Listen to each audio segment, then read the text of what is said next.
on est ravis de vous accueillir donc, au Musée du vin de Champagne et d'archéologie régionale pour ce premier rendez-vous œnoculturel, donc à l'occasion du fascinant week-end, voilà, qui est donc une manifestation qui a lieu une fois par an dans les régions qui sont labellisées vignobles et découvertes, et donc voilà, pour nous faire découvrir toutes les richesses de nos régions viticoles françaises. Donc premier rendez-vous œnoculturel, une très belle rencontre au sommet, qui va réunir donc plusieurs vigneronnes et vignerons aujourd'hui. Ça sera pas le dernier évidemment, puisque nous travaillons actuellement à une belle programmation culturelle pour l'année 2022. Donc une table ronde que nous vous proposons aujourd'hui, qui est née d'une discussion. Nous avons eu toutes les deux il y a quelques mois. Laure Gasparotto, que je vais vous présenter dans quelques instants, pour les personnes qui ne la connaissent pas, mais il ne doit pas y en avoir beaucoup.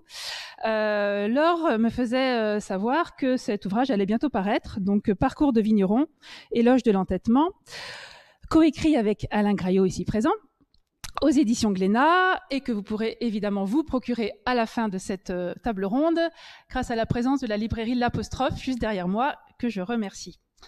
Donc Laure me faisait savoir que cet ouvrage allait paraître, et ça a été pour nous cette occasion, on en a discuté, on s'est dit que ça serait une bonne idée de pouvoir réunir quelques-uns des vignerons qui sont présentés dans cet ouvrage. Donc 3 de ces vignerons dont le parcours est présenté dans cet ouvrage sont là aujourd'hui. Donc Alain Graillot, Aubert de Vilaine et Ansem Sellos. Et nous avons souhaité également élargir avec donc d'autres grandes figures vigneronnes champenoises, Chantal Gonnet et Sébastien Le Golvet. Donc tout ça pour parler en fait d'un métier, pour parler du métier de vigneron. Donc un métier de passion, je pense que vous serez tous d'accord, un métier de persévérance, un métier d'opiniâtreté, un métier de précision, un métier d'entêtement. Alors, j'ai bien retenu, Monsieur Sellos, que vous le compariez au métier de conservateur de musée, dans un de, voilà, j'ai relevé. Et donc c'est l'idée aujourd'hui, en fait, c'est l'idée d'un partage d'expérience, vous faire parler sur ce qu'a été votre parcours, un parcours qu'on imagine fait de questions, de doutes, de réussites, mais peut-être aussi d'échecs. Et donc c'est voilà, c'est ce qu'on vous propose aujourd'hui, cette rencontre avec ces 5 voire 6 vignerons, puisque nous avons sixième vigneron, voilà, en la personne de Laure Gasparotto. Je vais vous expliquer ça dans un instant. Donc, merci à vous 6 d'avoir accepté cette invitation. Hein, et j'ai envie de poser la première question. Donc, à Laure et à Alain, pourquoi ce livre ?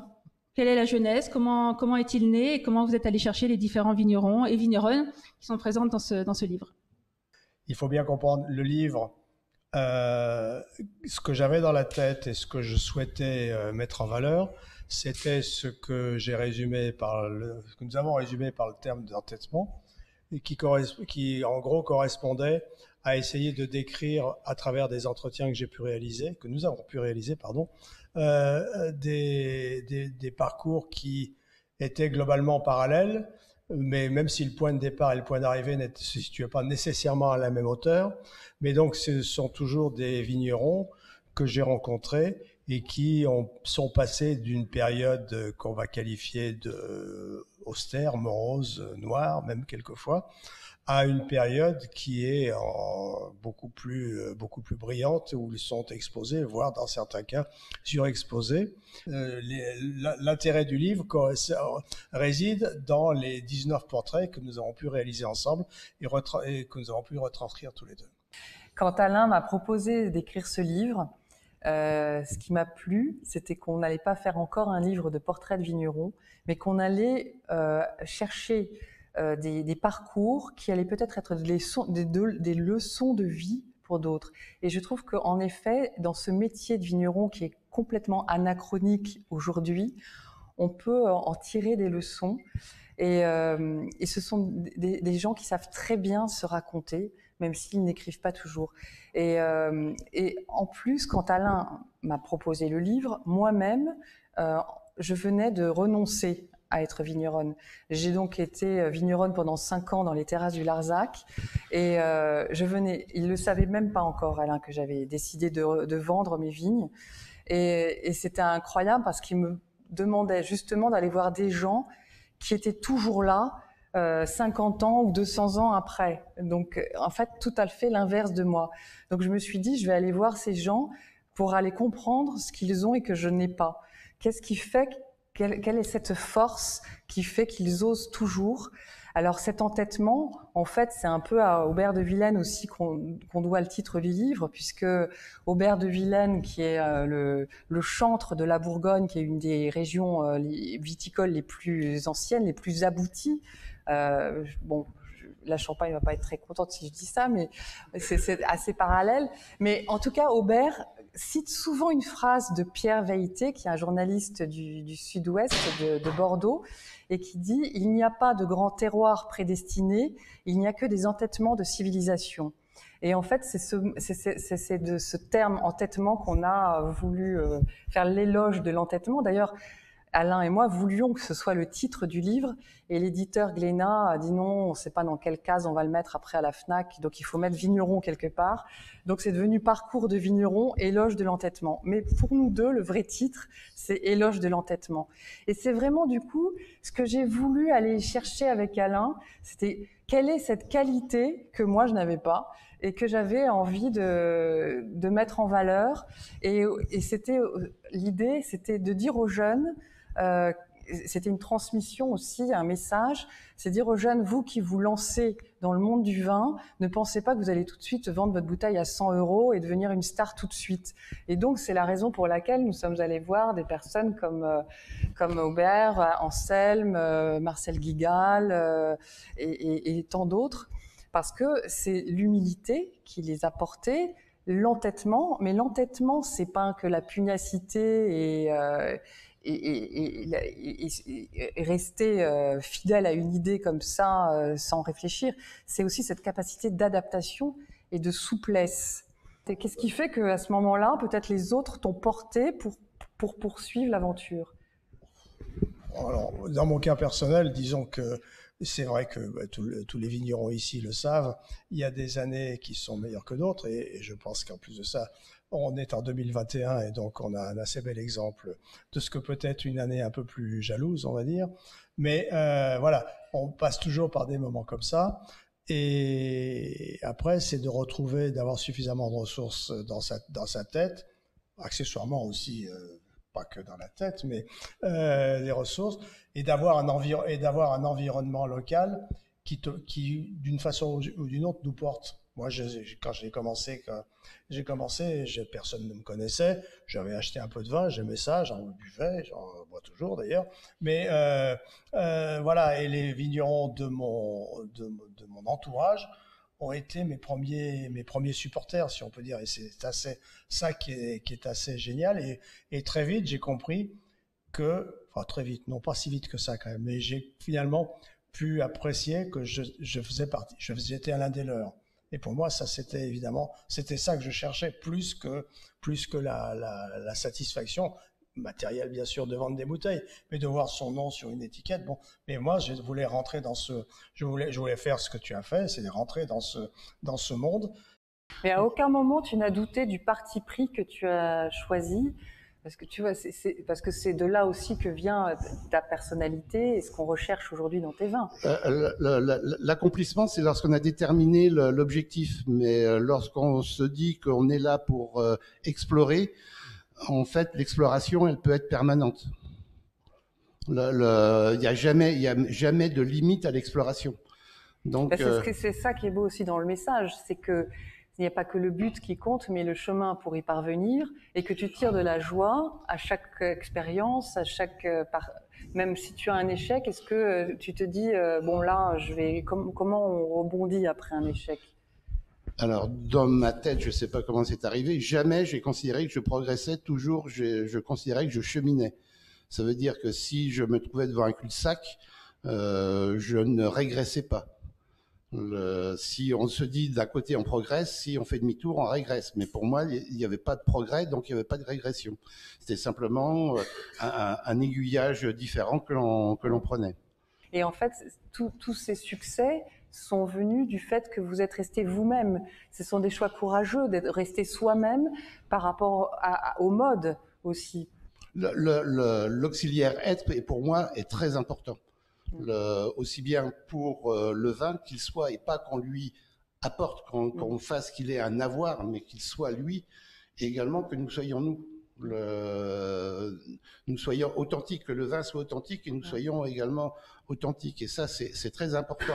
Le mot cheminer, quand Paul Ansem, est un mot très juste, parce que pour moi, c'est vraiment un cheminement. J'ai commencé ma vie de vigneron de manière très, très simple, en fait, à faire toutes les tâches les plus humbles, et petit à petit, j'ai compris un certain nombre de choses, notamment grâce à des procès que nous avons eus. J'ai pu fouiller dans les archives, retrouver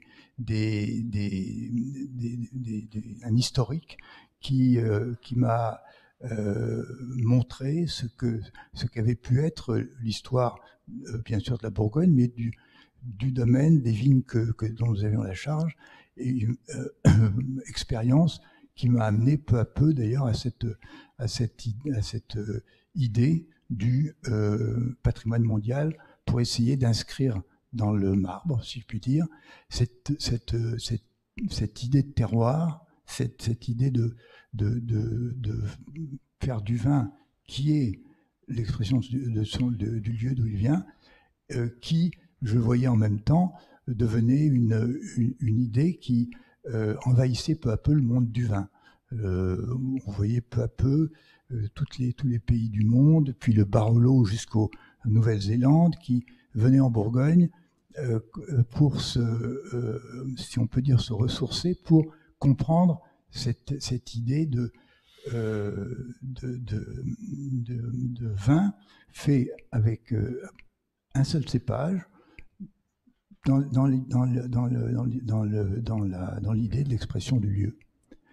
Sébastien Le Golvet, donc pour la maison Giraud, comment fait-on pour s'inscrire, parce que vous venez d'un autre univers, l'univers du bâtiment, comment fait-on pour s'inscrire dans une famille qui est présente depuis très longtemps dans un lieu et poursuivre l'élan? Je pense qu'il faut être déjà dans la continuité de la famille,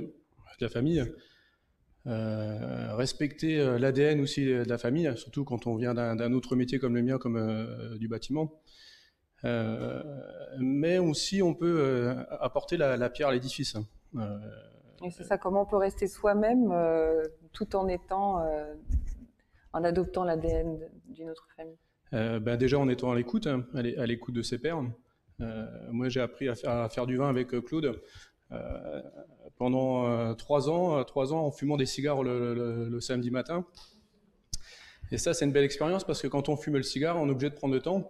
Et ça c'est savoir écouter, boire les paroles.